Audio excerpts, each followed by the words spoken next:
tu as un terrain, tu veux le bâtir. Aujourd'hui, si tu ne t'assis pas avec un courtier hypothécaire pour vérifier que ton projet va être finançable au maximum possible, je pense que tu te tires dans le pied.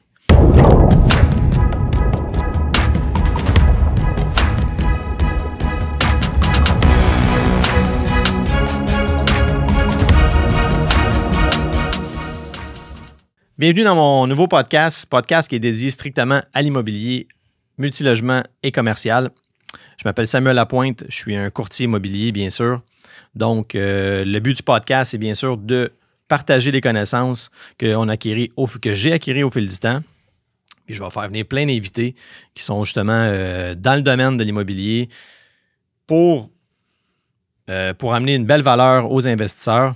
Et puis, que tu sois un investisseur chevronné, que tu veux commencer en immobilier, honnêtement, les informations qui vont être véhiculées, là, c'est des golden nuggets.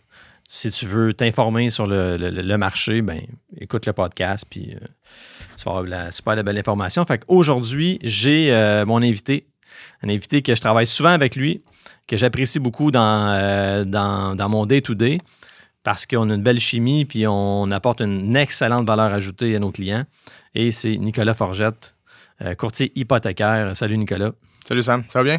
Oui, ça va super bien. Content d'être avec toi aujourd'hui. En fait, le but, je pense, de ce podcast-là, ça va être super intéressant. Ça va être de vous donner de la valeur pour vous, en fait. Parce qu'on s'entend, il y a tellement d'informations sur le marché en ce moment qui n'est pas véhiculée, que les prêteurs gardent un peu pour eux, qui ne vont pas nécessairement parler avec leurs clients. Puis je pense que c'est l'information que devrait avoir tout le monde accès. Puis on va être là pour ça. Donner de la valeur, utiliser les concepts qu'on va vous donner, ça va pouvoir vous aider justement à réaliser des transactions ou peut-être justement débloquer des projets. Excellent. Là, tu as dit quelque chose d'important. Est-ce que les prêteurs cachent l'information, coudonc? Mais en fait, un prêteur, là, on s'entend, là, c'est un vendeur un peu, là, dans le sens qu'il ne va pas partager tous les avantages, désavantages de ses produits. Donc, chaque prêteur a des avantages. Surtout, mettons, moi, je fais beaucoup de la construction. Il y a des prêteurs en construction qui sont très agressifs dans le marché en ce moment, d'autres un petit peu moins. Donc, c'est sûr que si tu fais affaire tout le temps avec ton même prêteur, puis tu as une vision très avec les œillères un peu, tu vas avoir de la misère, honnêtement, à aller chercher les meilleurs financements, les meilleures conditions, parce qu'ils tombent un petit peu dans leur poche. T'sais, on s'entend, ça arrive souvent. Le meilleur moment pour négocier ton hypothèque, c'est quand tu veux changer. Dans le sens que le prêteur, quand il va sentir que tu vas partir, c'est là qu'il va t'offrir les meilleures conditions.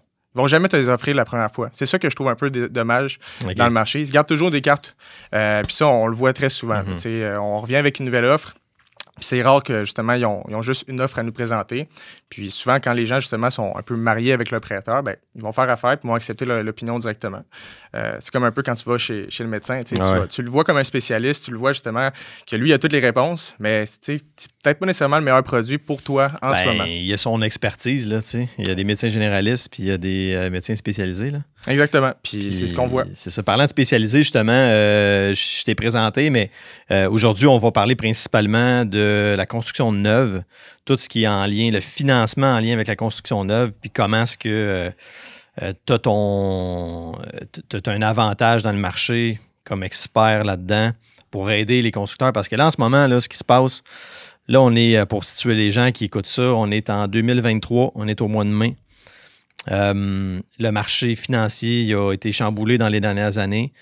Il y a des nouveaux programmes qui ont sorti, la CHL, pour ceux qui ne savent pas, ou de ce que si tu ne le sais pas, tu n'es peut-être pas dans le marché, mais la CHL a sorti des nouveaux programmes pour financer les immeubles, la construction neuve. Puis là, c'est ça. Fait que ça bouge beaucoup, ça évolue rapidement. Puis je pense que c'est important d'être très bien outillé, puis d'avoir une super de bonne équipe, comme moi, un courtier immobilier, qui est là-dedans, puis qui est au fait du marché. Puis tu sais, nous autres, en plus, on a des masterminds chez PMML, parce qu'on est courtier immobilier chez PMML, immobilier hypothécaire chez PMML, puis on a des masterminds à tous les semaines. Puis on se tient tout le temps aux tendances du marché. Puis moi, j'assiste tout le temps au mastermind hypothécaire parce que c'est super important. Je le dis tout le temps. La pierre angulaire d'une réussite d'une transaction, c'est le financement. C'est primordial. Ben oui. Part de là. Si le projet ne fonctionne pas au niveau des chiffres, on ne partira pas le projet. Ça s'arrête là. Puis cette année, on en a vu beaucoup des projets. Les mises en chantier ont réduit énormément. Puis la raison principalement, c'est que les financements ne font plus de sens. Les gens avant pouvaient financer au conventionnel, réussir leur projet puis sortir en APH, en SCHL. Aujourd'hui, faire un financement conventionnel, construction neuve, on est à peu près à 55 à 65 % de financement. Ça fait des grosses mises de fonds pour les projets. Exact. Le coût des matériaux a augmenté, les taux d'intérêt sont très volatiles, ils augmentent aussi. Puis là, en plus de ça, on a appris que la SCHL a augmenté ses dépenses d'opération. Exact. Donc, à partir du 19 juin, c'est ça? Oui, donc c'est la course contre la montre présentement pour justement envoyer tous les dossiers avant cette date-là. Exact. C'est bien présenté, évidemment, parce qu'on ne veut pas non plus trop rusher, sauf qu'en ce moment, pour les investisseurs, il faut qu'ils restent à l'affût de tout ça, parce que c'est vraiment des éléments qui vont faire en sorte que ton financement va réduire. Ta prime SCHL augmente. C'est toutes des petites choses qu'on fait que, justement, il faut s'assurer de présenter les dossiers de la bonne façon et rapidement pour être au courant, justement, dans le marché actuellement. C'est de s'ajuster au marché puis d'agir de la bonne façon, avoir le bon plan d'action. C'est ça. Fait que pour ceux qui ne le savent pas, c'est ça, le 19 juin, c'est la date limite parce qu'après ça, les normalisations SCHL vont changer. Oui. La vacance mauvaise créance, la réserve d'entretien, salaire concierge, tout ça va changer. Les primes SCHL vont augmenter, je pense, c'est de 11 500 par million, c'est ça? En fait, ça va dépendre si on est dans une construction neuve ou un immeuble existant. Donc, les financements en APH Select, construction neuve, la prime SCHL va augmenter de 1,55. Donc, oui, 15 500 par million de financement. Dans le existentiel, dans tout ce qui est financement standard, c'est une augmentation de 0,85. Donc, une petite augmentation, mais quand même qu'on prend en considération. C'est sûr que ça a l'impact parce que la première chose que vous payez dans votre hypothèque, c'est la prime SCHL. Avant de payer du capital sur votre prêt, c'est la prime SCHL. Donc, la prime SCHL, pour les gens qui ne savent pas trop comment ça fonctionne, c'est de l'argent qui vous est prêté, mais pas de donné, dans le sens que vous ne pouvez pas dépenser cet argent-là. Vous devez la payer avant de justement commencer à payer le capital. Il n'y a aucun capital qui est payé tant que la prime SCHL n'est pas remboursée. Exactement. Donc, d'où l'importance de planifier son projet puis de se qualifier de la bonne façon. Parce que dans un financement traditionnel SCHL, ta prime SCHL va varier en fonction de ton ratio prêt-valeur. Donc, ça aussi, c'est une super bonne chose d'évaluer ton ratio prêt-valeur quand tu envoies ton dossier. Tu vas pouvoir un peu savoir dans quelle optique ta prime SCHL va être notée. Au même titre que dans l'APH Select, ça, c'est des primes qui sont fixes. Peu importe le montant de prêt-valeur, c'est selon le nombre de points que tu vas chercher dans le programme. Donc, justement, l'augmentation pour APH Select, elle est immense. Pour un dossier qui ont fait un 100 points, donc, exemple, on va chercher un 50 points avec les loyers abordables, plus... Oh, je te coupe. Vas-y. Là, on est rendu dans la technicalité. On parle de points APH Select. Pour ceux qui... C'est important de juste mettre en contexte. L'APH Select, c'est un nouveau programme qui est sorti suite à la montée des taux un peu, là, quand l'hécatombe est arrivé. Puis là, il y a un programme, fait qu'il y a 3 volets là-dedans. Tu as l'abordabilité, l'efficacité énergétique et l'accessibilité. Puis chacun a des points établis. Puis avec ces points-là, tu es capable de diminuer... Vas-y donc, ouais. Ben en fait, avec les points, tu vas chercher un meilleur financement, techniquement. Parce qu'on peut aller chercher jusqu'à 50 ans d'amortissement, plus ta prime à réduit. Donc, c'est un programme super avantageux. Tu sais, quand on y pense, c'est un peu à l'inverse de ce qu'un assureur ferait. Il prend plus de risques et réduit sa prime d'assurance. OK. Il n'y a aucun assureur qui fait ça vraiment. T'sais, quand ton char, tu fais un accident, normalement, il augmente ta prime. Ils ne vont pas la réduire.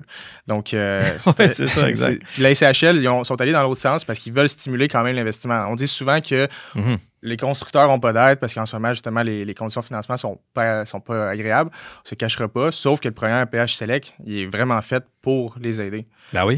On réduit les primes. Un bel avantage. On augmente le financement. Ouais.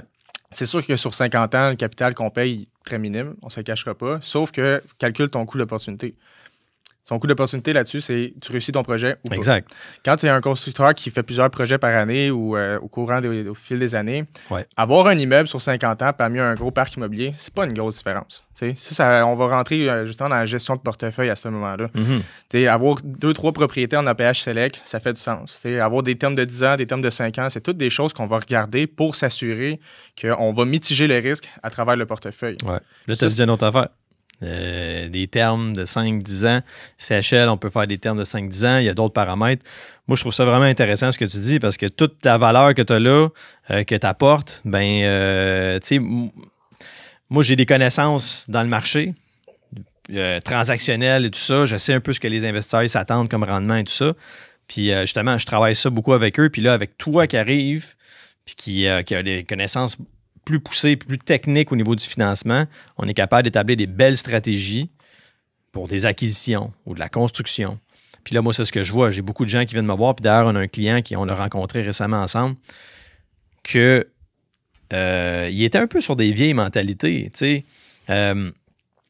Puis c'est correct parce que ces gars-là, ils ont bâti des fortunes de cette façon-là. Puis, mais eux autres, c'était le moins d'hypothèques possible. T'sais, toujours. Je vais mettre mon argent, tu sais. Il y en a même qui sortaient des placements, puis tu sais, ils les aiment pas, les banques. Je pense que les dettes, ça leur fait peur.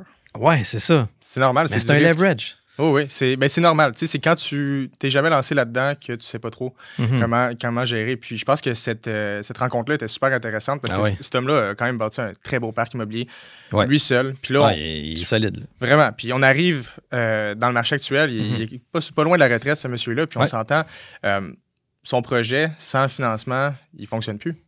Non, c'est ça. Malgré que ça fait des années qu'il construit lui-même. Puis le pire là-dedans, c'est la réponse de la banque quand il y avait besoin d'aide. Exact. La banque a dit, quand tu vas avoir... c'est pas compliqué, dans le fond, c'est qu'ils ont dit, ben prends-toi une corde, attache-toi le cou avec, puis quand tu vas être sur le bord, là, tu nous appelleras. C'est là qu'on va t'aider. C'est ça qui était terrible. Honnêtement, puis ça, on le voit souvent. Ah oui? Je l'ai vu très souvent. On a vu un projet, puis on a sauvé les fesses de ces gens-là. Ça n'a aucun sens. Le financement qui se faisait proposer faisait aucun sens en fonction du programme APH Select. Ça, on était plus au début, quand il venait de sortir. Puis t'as mal compris le programme au début, là? Très mal compris, puis je le vois encore, ça. Ça fait 1 an qu'il est sorti le programme. Il devrait être compris par la majorité des banquiers là, en ce moment. Ben, il devrait au moins avoir des formations continues pour vraiment bien assimiler ce programme-là. Nous autres, c'est ce qu'on fait day to day. Toutes les semaines, on a des masterminds, puis on s'éduque avec toutes nos expériences. On a vraiment une force intéressante là, dans le marché. Là. Vraiment. Puis, on est au courant. Par exemple, il y avait un prêteur, on nommera pas de prêteur, mais il y avait un prêteur que lui, pour faire le dossier avec lui, ça prenait de l'abordabilité absolument. OK. Qu'est-ce que ça fait, ça? L'abordabilité, c'est quoi? Ça, dans le fond, c'est un loyer à prix modique qui est évalué selon, justement, la RMR et ainsi que En fait, c'est le loyer à prix modique pour des locataires et non juste le revenu médian du secteur. Exact. Donc, la SHL fait une recherche. C'est quoi le salaire moyen des gens dans ce secteur-là qui louent des appartements? Donc, c'est très important. On ne prend pas en considération le monde qui ont des maisons ou qui sont propriétaires. C'est vraiment eux les locatifs. Donc, présentement, en date d'aujourd'hui, le loyer médian à Montréal, il est de 1090 $. Le loyer médian, OK, 1090. Ça, c'est à Montréal. Ça arrive nord, rive sud aussi. C'est un peu comme ça, je pense. On repartit ça. C'est pas le loyer médian, c'est le loyer abordable. Ouais, c'est ça. Le loyer abordable en date d'aujourd'hui est de 1090 $. Tu voulais dire le revenu médian. Quand on calcule le revenu médian, pour calculer l'abordabilité, le prix moyen du logement, fait que là, tu as le revenu, puis je pense que c'est 30 % du revenu qui est alloué au logement. Là, après ça, ben, ils m'ont dit, bon, ben, dans ce secteur-là, c'est 1090. Exactement. Si on est dans un marché tertiaire, on va tomber à du genre en bas de 1000. Fait que ça, c'est important à prendre en considération quand mettons, tu fais une construction neuve. Là. Toi, tu pars ton projet from scratch. Tu as un terrain, tu veux le bâtir. Aujourd'hui, si tu ne t'assis pas avec un courtier hypothécaire pour vérifier que ton projet va être finançable au maximum possible, je pense que tu te tires dans le pied. Mais on l'a vu, ça, effectivement. Et honnêtement, je vois 2 genres d'investisseurs. J'ai eu des rencontres avec des investisseurs qui ont des projets de 100 millions, 90 millions. On en voit de tous les couleurs. Puis ces gens-là, quand ils sont à ce niveau-là, ils sont très aiguisés au niveau du financement. C'est pas leur premier projet, là, évidemment. 90 millions, t'en as fait quelques-uns. C'est sûr. Puis, mais malgré tout, on réussit quand même à leur démontrer qu'on est capable d'aller chercher mieux. Puis il y a des façons de procéder. J'en ai rencontré un, justement, son projet, lui, il veut s'engager sur un 20 ans. Parce qu'il faut comprendre, dans APH Select, il y a 2 types au niveau de l'abordabilité. Soit qu'on s'engage sur une période de 10 ans ou une période de 20 ans. Il y a un bonus de points si tu t'engages sur une période de 20 ans. Dans le cas, justement, de ce client-là, lui, il a un coût trop élevé concernant l'efficacité énergétique. Donc, c'est un mixte de justement plusieurs points, en fonction avec ses conditions de son côté. Dans le sens qu'il ne veut pas aller avec 50 points en efficacité énergétique, parce que c'est un avis très simple, très rapide. Au Québec, on a des avantages au niveau géographique, ainsi que justement le code du bâtiment qui est plus sévère au Québec qu'au Canada. Donc, se qualifier de façon énergétique, c'est très facile au Québec. Puis là, énergétique, là, ça veut dire là, l'isolation, les fenêtres. Là, en ce moment, ce qui est très trendy, c'est les thermopompes. Je le sais que les investisseurs n'aiment pas les thermopompes parce que ça casse plus souvent, ça coûte plus cher à réparer. Entretien. On en a parlé justement avec ce client-là, le fameux client qu'on parle. Puis est-ce que les autres sont comme, non, moi, je ne veux pas me casser la tête avec ça. Sauf que là, tu vas perdre des points dans ton financement. Je veux dire, tu veux un maximum de financement, puis là, ben, on est rendu là. Fait qu'il va y avoir juste l'éducation à faire au niveau des locataires. Fais des règlements d'immeubles, fais des tournées annuelles. Puis de toute façon, il n'y a pas juste ça, c'est que ça, je le vois souvent, là, puis je ferai un autre sujet là-dessus, mais les airs climatiques, il faut que ça soit nettoyé à chaque année. Fait que, bref, il y a une éducation à faire là-dedans, mais c'est une bonne chose. Ça revient au coût d'opportunité. Ouais. C'est aussi simple que ça. Est-ce que tu es prêt à faire un petit sacrifice de ton côté pour aller chercher plus? Est-ce que tu as besoin de ce petit plus-là? C'est des questions qu'il faut se poser. C'est pas juste, comme je te dis, de se fier à l'opinion de son banquier, c'est de travailler le pro-forma. C'est pas juste le pro-forma, mais avec les plans mécaniques, après avec les plans du bâtiment. Tout ça avec le budget de construction. Jusqu'à où on est prêt à aller au niveau de la construction? Un pro-forma, là, pour ceux qui ne savent pas c'est quoi, là. Parce que là, il y a bien des termes, là, puis moi, je me fais un peu un pro-forma. C'est quoi un pro-forma? Pro-forma, là, c'est tes revenus, tes dépenses, combien tu vas aller chercher en financement, approximativement, taux d'intérêt. Donc, c'est vraiment toute la partie chiffres, revenus, dépenses, financement. C'est vraiment le pro-forma, là, on part de là pour le projet. Surtout pour un courtier hypothécaire, c'est vraiment la base pour nous. Ben oui. Je le fais, moi, avec mes clients. On fait des pro-forma de financement. Moi, je vais l'établir là, parce que j'ai besoin de savoir c'est quoi les montants pour, mettons, dans le use. Là. Quelqu'un qui veut acheter un immeuble, il dit, moi, je vais payer 3 millions pour cet immeuble-là. Ben, il faut savoir c'est quoi le montant de financement maximum. Fait que je fais un pro-forma avec la valeur économique. Puis... Ça va être la base principalement. C'est la base. Le pro-forma, tous les banquiers vont en avoir besoin. Puis toi aussi, dans le fond, il y a aussi un super bon point, en fait. Il y a des pro-formas de financement, puis il y a des pro-formas d'état financier, si on veut. Okay. Dans le sens que la SHL met des dépenses normalisées. Ouais. Donc, normalisé, c'est quoi? Normalisation. Vas-y, je te laisse celle-là. Normalisé, dans le fond, c'est que 4 dépenses qui sont normalisées. Bien, il y en a plus que 4, là, mais les 4 standards. Tu as la vacance, mauvaise créance, qui est puis tu as l'administration. Moi, je dis souvent, c'est la comptabilité, ces affaires-là, la gestion, finalement. Après ça, tu as la réserve d'entretien. L'immeuble, il faut qu'on garde un certain montant d'argent annuellement pour prévoir l'entretien. Chose qui a été grandement oubliée dans les condos locatifs, by the way. Pas locatifs, mais les condos qui ont été mis en vente, les tours à condos, ces choses-là. Je pense qu'on a un petit problème là-dessus au Québec en ce moment. Et puis, l'autre, c'est quoi déjà la dernière? Bon, on a un salaire concierge. Oui, c'est ça. Salaire concierge, mais il y en a aussi un dernier, c'est les réserves d'entretien pour tout ce qui est les électroménagers. Oui, exact. Quand tu fournis les électros ou même les airs climatisés. Oui, les airs climatisés puis les thermopompes. Ben c'est une dépense qui est plus élevée pour les thermopompes. Toutefois, cette dépense-là est très rentable si on voit avec l'efficacité énergétique quand on se qualifie dans les programmes. Ouais. Mais oui, effectivement. Donc, ces dépenses-là, c'est des dépenses qui sont normalisées. Et souvent, justement, c'est pas des dépenses qui vont être réelles. Souvent, j'entends souvent, moi, j'ai pas de vacances dans mon immeuble, il est plein tout le temps. Ça, je l'entends tout le temps. Ouais, moi, j'ai pas ça. Moi, c'est moi qui fais ma comptabilité. Exact. Ça, on l'entend tous les jours. Mais tant mieux, c'est tant mieux pour toi. Puis ça, justement, c'est du revenu de plus dans tes poches. Par contre, la SHL n'a pas le choix. C'est des paramètres de base de marché. Puis ça, le monde oublie ça. Quand ils font le calcul, là, puis qu'ils me disent, ouais, mais là, l'immeuble n'est pas rentable. Oui, mais on a normalisé des dépenses. Tu as à peu près, je sais pas, moins 20 de dépenses qui sont réellement dans tes poches. Sur le papier, il n'est pas là. Mais c'est dans tes poches pour de vrai. Là. Fait qu'arrête de me dire que l'immeuble n'est pas rentable. C'est pas vrai. Exactement. Puis je pense que aussi c'est un bon paramètre pour dire est-ce que je fais une belle gestion de mon immeuble?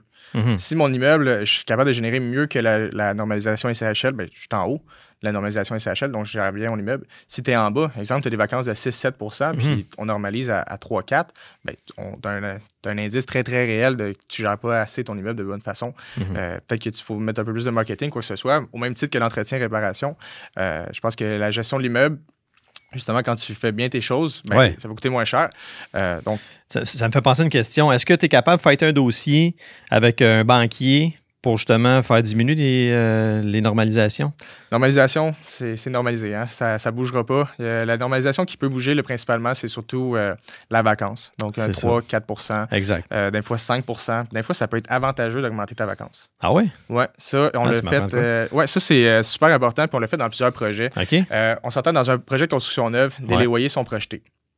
Oui, on fait des projections de loyers parce que les loyers ne sont pas loués encore. Fait qu'on s'y va avec des loyers secteur moyen, puis on se dit ça se loue. Exactement. Puis on s'entend, au Québec, en ce moment, les loyers font juste monter. Puis ils vont continuer à monter. Oui, effectivement. Puis ils montent très vite. On voit du 2000, 2300, 2500 par loyer.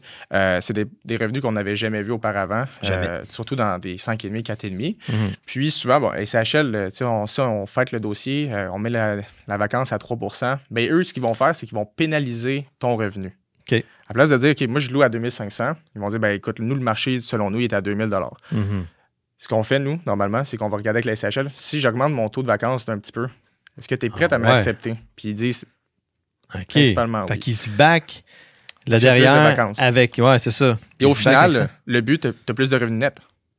C'est ça, au final, dans ton pro forma, l'objectif, c'est le plus gros revenu net pour maximiser ton prêt. C'est juste ça qui maximise ton prêt, c'est le revenu net. Ah oui, on est financé sur le net. Exactement. Donc, de cette façon-là, nous, on a fait accepter beaucoup de dossiers de cette façon-là qui a permis d'aller chercher 100 000, 200 000, 300 000 de plus. Évidemment, au final, le client, son objectif, c'est de louer à ce prix-là. C'est important d'aller chercher ce prix de marché-là.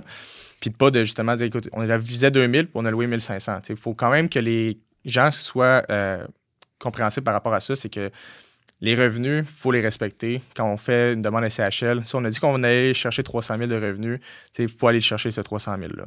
Ouais, c'est super important parce que ça nous permet de justement éviter l'augmentation de la prime de 0,25. Ça, c'est quelque chose qu'on n'a pas parlé, mais qu'on va rentrer un peu plus en détail. Oui, vas-y. L'augmentation de la prime de 0,25. Exactement. Pourquoi dans une construction neuve, qu'est-ce qui se passe? C'est que on va qualifier notre dossier avec un revenu X. Sauf que si jamais, justement, on n'arrive pas à ce revenu-là, il y a une augmentation de la prime de 0,25. Donc, un quart dans le fond, c'est une sécurité. Puis la CHL, ils sécurisent, simplement. Puis, parce que c'est ça qu'ils font, hein, la CHL, by the way, ils gèrent du risque. Là. Exact. Les autres, ils assurent des prêts. C'est pas un prêteur, la CHL. C'est un assureur. Assureur de prêt hypothécaire, puis on se cachera pas, on a besoin d'eux en ce moment. Fait que, sinon, il n'y aura pas de construction. C'est aussi simple que ça. Effectivement. Puis là, les chantiers ont diminué. Moi, j'ai lu récemment que les chantiers avaient été diminués de 50 % au Québec récemment. C'est beaucoup, là. Ça, c'est beaucoup. Parce que l'immigration, elle n'a pas slacké, elle, là. Non, puis ça va être le gros problème en ce temps. On s'entend, tout le monde le sait. L'immigration augmente, les loyers, on a une pénurie, la construction est en ralentissement, les taux augmentent, les dépenses augmentent, les projets, on s'en va dans quelle direction? C'est-tu la fin du monde, Nicolas? Bonne question. Je pense que pour certains, ça l'a été.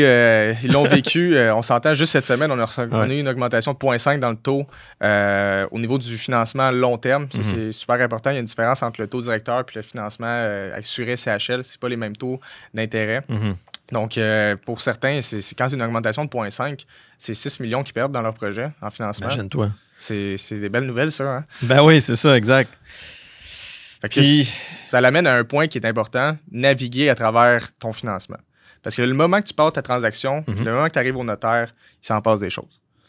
Oui, ça, je le vis beaucoup dans mes transactions. Ouais. J'aurais plein d'exemples à donner, mais c'est fou. Le temps que c'est pas, tant que c'est pas notarié, c'est pas notarié, c'est pas terminé, il peut se passer plein d'affaires. Mais on peut quand même prévoir des choses, tu sais. Puis c'est là qu'on rentre en ligne de compte, nous, les experts dans cette transaction-là, parce qu'on est là pour naviguer. Moi, personnellement, je suis un chef d'orchestre là-dedans. Je m'assure que tout le monde remplit son rôle. Puis, moi, c'est parce que je vais travailler avec soit le constructeur, soit l'acheteur. Des fois, on a un constructeur qui va bâtir. Moi, j'ai mon acheteur qui va acheter l'immeuble que le monsieur est en train de construire. Puis, c'est ça. On essaie de... On n'a pas le choix. Puis ça, c'est des stratégies qu'on met toujours en place. En fait, l'avantage aussi de travailler avec nous, c'est quand on part un financement ensemble, on a toutes les options devant nous. On n'a pas un prêteur, on en a 12. Exact. Donc, ça nous donne beaucoup de latitude. Parce que si jamais on arrive, justement, on a fait le processus SCHL, puis après la SCHL, écoute, ça fait plus de sens d'aller avec ce prêteur-là parce que le marché a tellement changé. Le délai SCHL, c'est 6 à 8 semaines. C'est ce qui fait qu'une transaction, tu dis de quoi vraiment important, parce que c'est ce qui fait qu'une transaction de type qu'on fait, le commercial, parce que oui, c'est du résidentiel, là, mais nous, on catégorise ça comme du commercial, c'est tellement long. J'ai une transaction, là, j'ai une PA acceptée, là, je l'ai checké hier, là, ça fait 209 jours qu'on est en PA accepté. OK? Ça a été très, très long. Bon, il y a eu toutes sortes d'éléments là-dedans, là, entre autres le financement. Mais, mais justement, c'est la portion qui est longue. Fait qu'imagine, là, sur une période de 6 mois, tout ce qui peut se passer dans le marché financier. Fait que t'as canné ton prix, t'as canné tes taux, ton pro-forma, il est fait, puis tu te dis, ça va être ça. Non, c'est pas un bon galop là, que tu achètes puis que tu vas notarier dans 30 jours. Là. Puis que même si les taux changent, la banque t'a fixé ton taux, puis t'es protégé, puis, tu sais. Bien, c'est ça, en fait, ce qu'on met aussi en place. C'est la tolérance du risque du client. Ça, c'est un aspect super important, connaître votre tolérance de risque. Ça, posez-vous les bonnes questions. Si vous voulez justement canner vos financements puis s'assurer qu'il n'y a pas de surprise, un gel de taux, ça peut être une super belle option. Ça existe, un gel de taux? Oui, il y a des prêteurs qui nous permettent de geler les taux, puis ça jusqu'à 18 mois à l'avance. Je dis ça comme si je connaissais la réponse. Je la connais, mais... Ben, c'est super important de la connaître, honnêtement, parce que ce genre d'option-là, c'est pas tous les prêteurs qui le donnent. Puis oui, ça a un coût, parce que geler un taux, tu vas pas geler ton taux de marché exactement au même qu'à date d'aujourd'hui, parce qu'il y a une prime ajoutée par rapport à ça. OK. Donc, exemple, si le taux est à 4 aujourd'hui, mais moi, je veux geler pour 3 mois pour justement passer à travers la CHL, ben, c'est peut-être 0,30 de plus. Sauf que ce 0,30-là, quand on parle de coût d'opportunité, là, ça, c'est important. Parce qu'on l'a vécu là, cet automne, quand les taux ont commencé à monter, certains clients, eux, voulaient sécuriser leur financement. Avec les chiffres qu'ils nous donnaient avec un gel de taux, ça fonctionnait très bien. Okay. On fait le financement. On a eu 4 dans des projets comme ça. Puis là, on a eu une hausse aujourd'hui, puis on arrive au notaire. C'est 4,5 maintenant. Qu'est-ce que ça aurait eu comme impact son financement, ça? On perd 300 000. Ben, c'est ça. 300 000 là, tout arrive, tu penses que tu vas mettre 1 million, puis là, tu as 1,3 million à mettre. Là, il faut que tu sortes 300 000 de je sais pas où, fouille-moi. Ça fait mal dans des projets. Là, c'est juste 300 000. C'est quand même pas mal, là. Mais il y a des projets que c'est des millions, là. Ben oui, puis on s'entend, de notre côté, le gel de taux, on l'a navigué aussi. On n'a pas gelé au jour 1. Là. On a regardé dans la croissance des taux comment ça évoluait. Puis on a surfé un peu la vague. Moi, j'adore ça, ce terme-là, surfer la vague des taux. Là, parce qu'au moment qu'on a un petit creux, ben, c'est là qu'on va geler les taux. Parce qu'on ne sait pas comment ça va varier par la suite. Puis on est prêt d'accepter les conditions de marché quand on gèle notre taux. Il faut comprendre ça aussi. Donc, on ne peut pas geler puis demain regeler parce que ça a redescendu. À un moment donné, on va statuer sur un taux, puis si jamais justement ça te convient, on va de l'avant, puis il n'y a plus de surprise là, par rapport à ça. C'est ça. As-tu des clients qui, eux autres, ils t'ont pas écouté, puis parce que c'était eux qui savaient ce qu'ils faisaient? C'est correct, ils savent ce qu'ils font, mais on s'entend que toi, tu es dans le marché tout le temps, puis ils t'ont pas écouté, puis là, ils ont dit non, moi, je pense que le taux va baisser. Je vais attendre encore un petit peu. On le vit en ce moment, puis c'est pas vraiment agréable, je te cacherai pas, dans le sens qu'on perd sur des petits projets, exemple de 1,3, 1,4 millions. On a perdu 150 000 de financement. Ben, 150 000, c'est énorme en pourcentage, si tu veux. Là. Puis là, il faut envoyer le dossier à CHL. Le client, il ne sait plus s'il est capable de faire la transaction. Puis on est rendu là. Fait que ça, c'est du stress. Je le dis, moi. Ça, c'est du stress. Tu ne sais même plus si tu es capable d'acheter l'immeuble. Mais tu vas quand même passer à travers les 6 à 8 semaines de la SCHL. Tant mieux si les taux redescendent. On va pouvoir en profiter, mais c'est toujours un risque. Puis là, tu as le vendeur que lui, il gèle son immeuble pendant ce temps-là. T'sais. Il y a peut-être d'autres acheteurs. Moi, je suis sur le bord du courtage là, immobilier, la transaction. Là. Moi, honnêtement, ça, je ne veux pas dire que ça ne m'arrive pas. Là. En fait, ça ne m'est pas arrivé. Là. C'est pas vrai. Ça m'est arrivé quand les taux ont monté. Parce que là, tout le monde s'est fait prendre, tout le monde s'est fait pogner, là, on s'entend. Là. Il n'y a pas personne, je pense, qui s'attendait à des taux. Mais depuis ce temps-là, j'ai des buffers dans toutes mes transactions. Je m'assure, là. Tu sais, quelqu'un qui. Je calcule un immeuble ça prend, je sais pas moi, 1 million de mise de fonds, puis que le client, il a 1 million flush, là, c'est sûr qu'on ne va pas acheter cet immeuble-là. Là. On va se retourner vers d'autres choses parce que je le sais, qu'on l'a dit tantôt, ça va prendre 6 mois. Il va y avoir des changements dans le marché. Là, à part de ça, il n'y a pas juste ça. Il y a des frais rattachés à ça. Tu as des frais de courtage à toi. Il y a la taxe de bienvenue. Il y a bien des affaires. Là. Fait que c'est ça. C'est important d'être. Ça revient à bien planifier le projet dès le début. T'sais, souvent, justement, mettons, on parle beaucoup de construction, là, mais quand on fait de la construction, on planifie avec le budget de construction. Souvent, les gens, ce qu'on va leur recommander, c'est d'en mettre un peu plus large parce qu'on s'entend, si jamais tu as des imprévus, il faut que tu sois préparé. Les gens l'ont vécu là, dans les dernières années. J'ai vu des gens que leur planification, c'était un projet de 5 millions, que ça a coûté 9. C'est une belle augmentation, ça. Quand même, pas pire. Oui, puis tu sais, on s'entend, si t'es pas à l'abri, il n'y a personne qui est vraiment à l'abri des augmentations, des coûts de construction. Puis ça, il faut faire avec. Donc, c'est important de justement s'assurer qu'on a des gros buffers aussi dans le budget de construction. Parce que ce qui se passe, c'est que si à SCHL, si j'envoie mon projet puis je dis que ça va coûter 5 millions, si finalement ça coûte 6, ben tant pis. C'est à moi d'assumer l'augmentation. La SCHL, il finance ça sur le coût de construction ou il finance sur le rapport d'évaluation? Dépend dans quel programme qu'on va s'enligner. En APH Select, en règle générale, ça va toujours être le coût de construction. Okay. Évidemment, c'est sûr que si tu construis un immeuble qui te coûte 15 millions, il est évalué à 10. Ils vont sûrement évaluer leur risque aussi, là, on s'entend. Mais en ce moment, malheureusement, les loyers suivent les coûts. Donc, ça fait en sorte qu'on a toujours des projets qui ont plus de valeur qu'ils ont coûté. Donc ça, c'est avantageux, évidemment. Parce qu'au moins, il y a encore de la valeur qui se crée. Le jour qu'on va arriver avec des coûts de construction plus élevés que la valeur, là, on va avoir un vrai problème. Ouais. Ça, c'est sûr, là. Ouais. Ben, on n'était pas loin de ça à un certain moment donné, là, quand le 2x4 est rendu $14. Là. Puis que la feuille de plywood était rendue $325. C'était... C'était chaotique.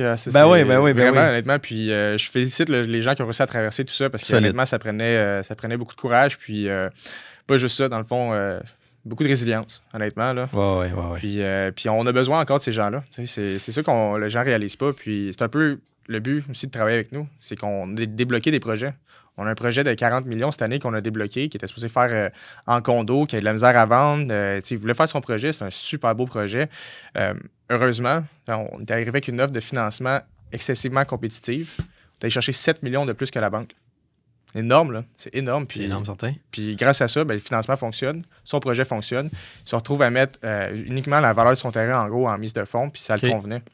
Puis c'est 106 unités de plus sur le marché qui vont pouvoir être louées.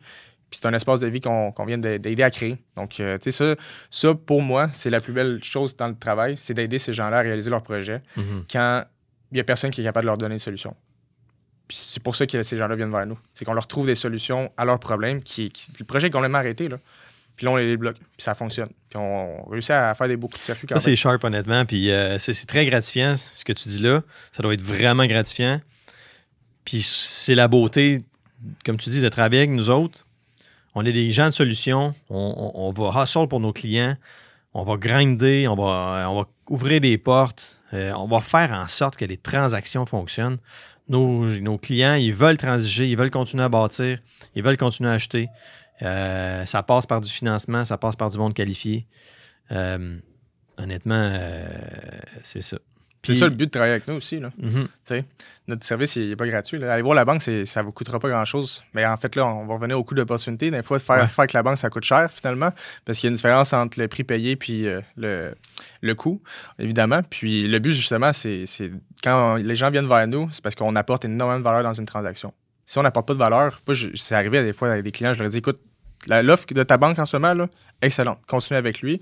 Quand je vais vraiment créer de la valeur, viens me voir. T'sais. Si jamais tu as déjà la meilleure offre, pourquoi on n'est pas là pour faire une transaction pour rien. Là. Ça, c'est bon. Puis je suis comme ça aussi. Moi, je donne leur juste. J'ai déjà même dit à des clients, tu sais, vends-les pas ton immeuble. Regarde, on va leur financer, puis on va en acheter un autre. Parce que ce move-là, c'était pas le meilleur move pour lui. J'aime ça. Tu sais, je suis là pour du long terme. Toi aussi, je pense que tu es là pour du long terme. L'immobilier, c'est du long terme. Je vais être là encore dans 30 ans. Puis, fait que c'est ça. Fait que ce client-là, ben peut-être dans 30 ans, il va me donner tous ses immeubles à vendre. Parce qu'il va en avoir acheté plein. Parce que ce jour-là, je n'y ai pas dit de le vendre. Puis, ouais, je me rappelle très bien. Puis, cette personne-là, elle a racheté notre immeuble. Puis, elle est en train de grandir son parc immobilier. Puis, c'est super beau à voir. C'est gratifiant, en tout cas. Ben oui. Puis, je dis tout le temps, dans le fond, moi, mon expertise est gratuite, mais mon service est payant. Puis, je leur dis tout le temps. Ton expertise est gratuite. Oui, mais je suis toujours content de les aider dans le sens que on est là pour ça aussi. Là, Puis, on n'a pas besoin de toujours faire affaire avec les gens dans le sens que des fois, on va les aider tout simplement à débloquer quelques petits trucs. Puis, il y a toujours un retour du balancier de toute façon. Le but, c'est vraiment, comme je te dis, on a tellement des problèmes en ce moment, on ne commencera pas à créer d'autres problèmes. Les gens qui continuent à construire, c'est des gens qui sont courageux et qui sont prêts à affronter des tempêtes. On le voit tous les jours. Là. Ça prend un rein solide. Il faut que tu sois solide pour faire la construction. J'ai beaucoup de monde qui viennent me voir. Je vais faire un tel projet. Des gens qui n'ont pas tant d'expérience. C'est cool. Je les aide là-dedans. Je leur donne plein de golden nuggets de comment on peut développer un terrain. C'est quoi les étapes. Il y en a des étapes. Puis, c'est pas comme acheter un bloc déjà fait. C'est ça. Il faut être un petit peu plus patient là, parce que les villes, ça passe par les villes, ça passe par les approbations. C'est quand même assez long. Puis, il y a des villes qui sont plus lentes que d'autres. Oui, puis je pense aussi avec le télétravail dernièrement, les délais sont encore plus longs. Je pense que les gens aiment bien faire des brassées de lavage avant de t'envoyer ton courriel. C'est ça, j'allais dire. C'est sûr qu'en pyjama puis entre 2 gorgées de café, là, on m'a envoyé un courriel, puis le chien, il faut qu'il dort, va faire pipi. Ça, honnêtement, c'est fou à quel point on le voit que ça ralentit là, au niveau des délais. Là, c'est incroyable. Puis, on a hâte que les gens reviennent au bureau parce que... Ils sont pas revenus encore? Pas encore. C'est pas une ville. Les villes, il y en a qui se sont fait... sont obligés. Puis, honnêtement, on voit aussi que c'est un peu plus vite. Là, on s'entend. Là, quand les gens sont au bureau, sont actifs. Ben oui. Puis ça, c'est l'avantage, honnêtement, de travailler aussi, justement, quand on travaille au bureau ensemble. Là. L'ambiance est complètement différente. Donc, Vraiment. Puis... Ah, moi, oublie ça. Travailler en gogoune, là, c'est... Oublie ça. Oublie ça, là. Je travaille pas... non. Juste dans les zooms, là, peut-être que j'ai des shorts en bas, puis j'ai ma chemise en haut, puis là, j'ai l'air clean, mais sinon, non, faut que je sois au bureau. Super important. Moi, chaque matin, j'ai ma routine, je décolle, je vais au bureau. Même dans COVID, je suis tanné de parler de la COVID, là, mais quand même, c'est une époque qu'on a vécu. Mais j'y allais quand même. Moi, j'ai été au bureau, steady et égal, non-stop. Peut-être me faire pitcher des roches pour ça, mais... Ouais, je pensais... Mais moi, j'allais au bureau. Je dis, j'ai travaillé, c'est ce qui a fait que j'étais performant. Puis j'ai tiré mon épingle du jeu durant cette période-là. Puis que j'en suis sorti tellement gagnant. J'ai fait des belles transactions. Ma business, elle a explosé pendant ces années-là. Bien, c'est sûr, parce qu'il y en avait tellement qui étaient arrêtés. Ben ouais. C'est quand les gens sont arrêtés, il y en a qui continuent quand même. Puis c'est avec eux que tu veux aller, honnêtement. Puis nous, on l'a vécu. C'est eux qui ont une tempête à affronter. Là. Fait qu'on est là pour bâtir le radeau avec eux puis traverser parce qu'il y en a des choses à traverser. Puis, je vais donner quelques exemples qu'on a vécu, nous, dans un projet, puis que ça a fait tellement une grosse différence. Comme je te dis, le projet qui a coûté 9 millions au lieu de 5. Ouais. Dans ce projet-là, il y avait tellement de particularités au niveau autant du rapport d'évaluation des revenus, parce que, évidemment, dans le fond, avant qu'il fasse la location des logements, nous, on va le coacher un peu. Le marché est rendu à tel niveau. Construction neuve, en passant, super important. Allez-y pas à 1300, 1500, allez-y en dollars par pied carré. C'est pas un loyer par mois, tu sais, très... Non, ça marche vraiment à pied carré. C'est tellement plus... C'est très important, en fait, parce que les petits dollars qu'on va chercher du revenu net fois les facteurs de financement, ça fait des grosses différences. 25$ par appartement fois une trentaine de logements, ça a une grosse différence dans le financement. Ben oui. Puis, tu sais, on s'entend en ce moment, on veut aller chercher tous les dollars de financement pour continuer à construire. Parce que... C'est ça qui est... Je te coupe, mais c'est ça qui est important de comprendre. Puis c'est ça... qu'il y a une disparité entre le volet social, puis là, je fais vraiment une parenthèse par rapport à ça, là, parce que je sais des fois, on peut se faire ramasser par le côté capitaliste de la chose, là. Mais, tu sais, qu'on explique ce qu'on explique en ce moment, là, on est dans les chiffres à côté depuis tantôt, là, puis les financements, OK, ça prend tant de revenus, les dépenses, mais c'est ça, la gagne d'immobilier. C'est ça qui fait qu'au Québec, on va être capable de continuer à construire. Les financements, il faut qu'ils marchent. Les projets, il faut qu'ils marchent. Tu sais, oui, le monde font de l'argent en immobilier, mais les constructeurs, là, souvent, ils vont sortir le BI, ils vont réinjecter leur argent quelque part d'autre. Fait que c'est ça. Je vais juste faire ma parenthèse sociale. Là. Ben, honnêtement, puis on en voit beaucoup de constructeurs qui sont engagés socialement, qui eux, ils croient en l'abordabilité, puis ils sont contents de donner des logements abordables. Puis ça, c'est merveilleux parce que le but de la SCHL aussi, c'est de promouvoir ce genre de programme-là dans le but d'aider les gens, les familles. On veut faire des prix modiques, mais regardez comment c'est complexe de construire et de financer les immeubles. Fait que c'est ça, il faut... Mais oui, c'est pour ça que la CHL fait des programmes d'abordabilité. Ils sont pas parfaits. On ne se cachera pas, ils sont pas parfaits parce que le loyer abordable date de 2019. En plus. Sur les revenus médians en 2019. Donc, la livre de beurre a jumpé, a doublé là, depuis 2019. Là. C'est ça. C'est sûr que ça serait le fun que ça suive. Malheureusement, ça devrait suivre dans les prochains mois. On va voir ce que la SCHL nous donne. Mais... Ah oui, OK. Y a-t-il une date là, pour ça? Il n'y a pas de date de précise concernant justement l'annonce de l'augmentation des loyers abordables. Ils vont réviser le grille, dans le fond? Là? Ce serait le fun. En fait, c'est ce qui est particulier, là, c'est que c'est pas un... Tout est débattable à ce niveau-là. Okay. Donc, si on présente les données de belle façon, on est capable de modifier un peu le prix abordable. Dans le sens de dire, hey, dans ce marché-là, le loyer abordable, ça ne devrait pas être ce prix-là. Ça devrait être 100$ de plus pour telle raison. Quand on fait un montage de dossier, ce n'est pas juste mettre des documents ensemble. Là. On passe beaucoup de temps dans le dossier à le monter, le concrétiser, dans le sens qu'on va mettre toute la viande autour de l'os pour s'assurer que quand le scruteur de la SCHL va avoir entre les mains, bien, il y a du stock, il s'est bien préparé, puis il sait exactement où il s'en va avec ce projet-là. Ça, c'est important. Là, encore, là, tu viens de mettre le point sur quelque chose. La structure interne qu'on a par rapport au montage de dossier, elle est très rigoureuse. Ouais. C'est très rigoureux, puis avec raison. Envoie ton dossier à CHL, puis il manque un bout de papier, là. Tu retombes en bas de la liste. Oui, tu as 5 jours pour le donner. Imagine. Sois prêt. Parce que après ça, tu retombes au bout, puis si tu as payé tes frais CHL, ben, ils ne te remboursent pas au complet. Là. Fait que tu recommences. Tu repars, tu perds 2-3 semaines. C'est fou. Il y a tellement de technicalité. Ça prend. Il y a même des compagnies, des grosses compagnies qui s'engagent du monde à l'interne pour faire ta job. Là, Parce que tu n'as pas le choix. Oui, ils ont des VP Finance, puis encore là, souvent, ces gens-là vont faire plusieurs choses dans l'entreprise. Ils vont pas juste faire du financement hypothécaire. Puis ça, encore là, on travaille souvent avec des VP Finance parce que justement, nous, on a accès à des prêteurs qu'eux, nécessairement pas. On va les travailler en parallèle. On travaille souvent en équipe avec les gens. Là, ça ne sert à rien de travailler en compétition tout le temps. Là. Il y a beaucoup de phases du travail qu'on fait en collaboration. Puis avec le VP Finance, souvent, justement, on est impliqué. Parce que oui, il y a le montant de financement, mais il n'y a pas juste ça. Il y a le taux d'intérêt et la rentabilité. C'est quoi la rentabilité qu'ils visent dans les actionnaires? T'sais? Souvent, on veut aller chercher le meilleur montant de financement, puis on dit, il faut que je qualifie mon dossier sur 50 ans. OK, mais es-tu conscient des conséquences de faire ça? Puis ça, il n'y a personne qui en parle énormément. Les banques ne vont jamais dire qu'on va se qualifier 50 ans, voici ce que j'ai besoin. On arrive au financement, puis là, dans 5 ans, tu as une belle surprise. Je pense qu'il y a beaucoup de monde qui ne sont pas au courant de ça, mais le programme tel qu'il est construit en date d'aujourd'hui, il n'est pas fait pour refinancer ton immeuble dans 5 ans. Parce qu'on s'entend en ce moment, si tu qualifies APH Select Construction Neuve, tu vas chercher, exemple, c'est 10 de tes loyers pour 50 points. Okay? Si jamais dans 5 ans, tu veux refinancer, c'est pas 10 c'est 40 OK. Imagine-tu envoyer une lettre à tes locataires parce que tu veux rester dans le programme que hey, j'ai baissé le loyer de 1 000 par mois. Non. Je pense pas que ça va fonctionner. Non, on oublie cette tranche-là tout de suite. APH Select, mettons, au niveau abordité, ça ne fonctionnera pas. Au niveau volet efficacité énergétique, ça ne fonctionne pas non plus parce qu'il faut améliorer l'immeuble en fonction de la consommation actuelle et non en fonction du code du bâtiment. Donc, tu as déjà construit un immeuble qui est efficace. Là, ça te demande de créer encore plus d'efficacité énergétique. D'un immeuble qui est déjà neuf. Qui est neuf. 5 ans plus tard, il va être encore quasiment neuf. Là. Oui. Fait que je pense pas que tu vas investir 200-300 000 pour rénover, pour aller chercher des points. C'est impossible. Puis, malheureusement, le volet accessibilité ne donne pas assez de points pour te requalifier.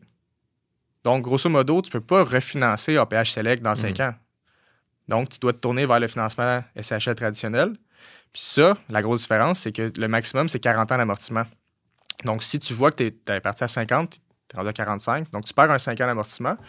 Puis ensuite de ça, tu as ton ratio de couverture de dette qui passe de 1,1 à 1,3. Tu dépendant du nombre d'unités, là, mais 1,3. Donc, tu te fais couper des deux bords, puis tu te retrouves à ressortir aucune unité. Puis ça, il y a bien des gens qui ne savent pas.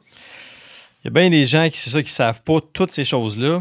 Puis honnêtement, je pense pas que c'est utile. Moi, je pourrais dire ça. Je veux pas dire que c'est pas utile de ne pas le savoir, mais c'est utile de connaître quelqu'un qui le sait. T'sais, moi, là, la fiscalité... Je pense que c'est primordial de savoir ça. C'est ça. Là, tu parles, moi, je te comprends, puis parce que je suis là-dedans dans le day-to-day. C'est là pourquoi que je suis un spécialiste aussi de multilogement, parce que je comprends ce volet-là.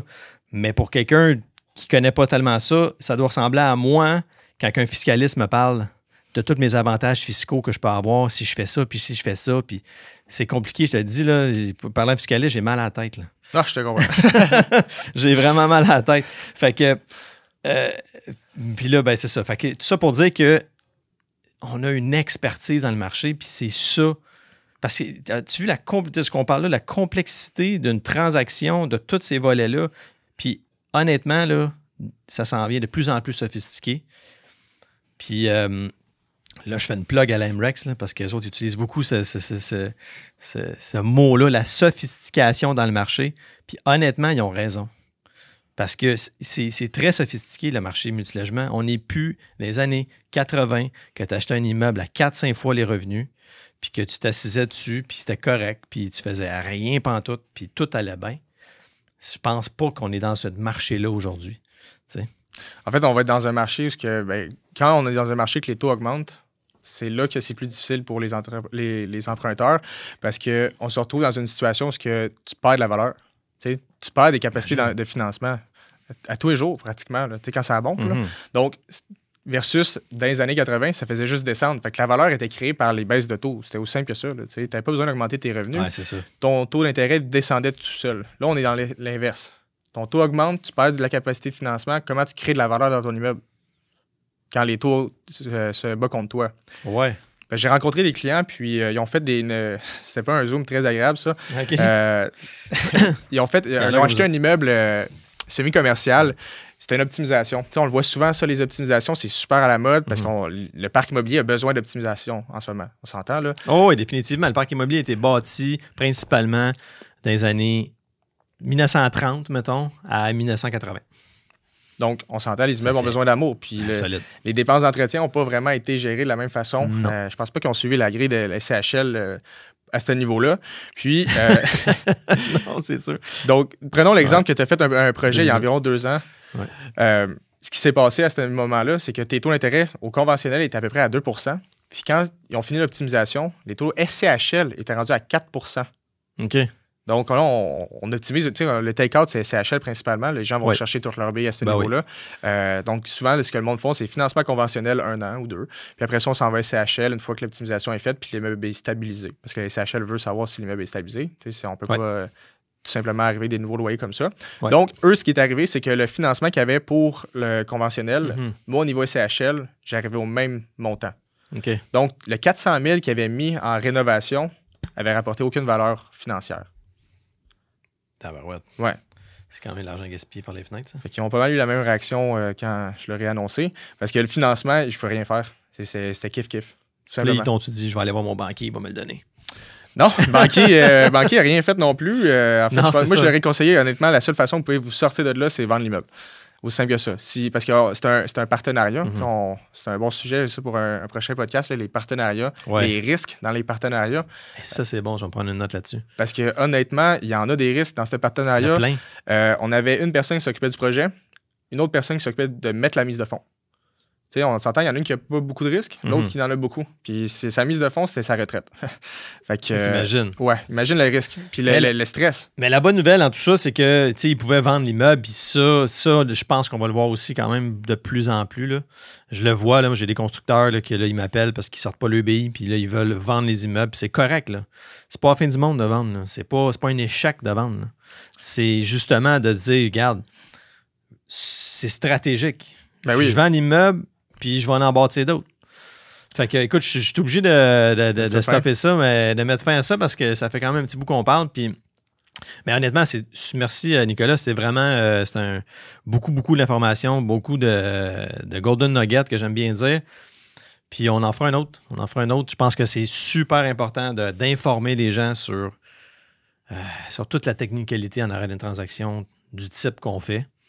Puis, tu es vraiment venu ici, puis tu nous as apporté une belle expertise. Je te remercie beaucoup. Ça fait plaisir. Écoute, toujours un plaisir de travailler avec toi. Puis, évidemment, honnêtement, les financements, ça peut être complexe pour certains, mais il faut les travailler comme il faut. On n'est plus dans une période où on peut envoyer n'importe quoi puis aller chercher le financement qu'on veut. Prenez le temps, asseyez-vous avec vos banquiers ou nous pour vraiment travailler les transactions de la bonne façon. C'est des engagements qui sont importants. Ça prend du temps. Absolument. Soyez pas gênés de nous appeler, courtier immobilier, courtier hypothécaire. Contactez-nous, on va la regarder, on est là pour ça. C'est ce qu'on fait, on en mange, on aime ça. À bientôt.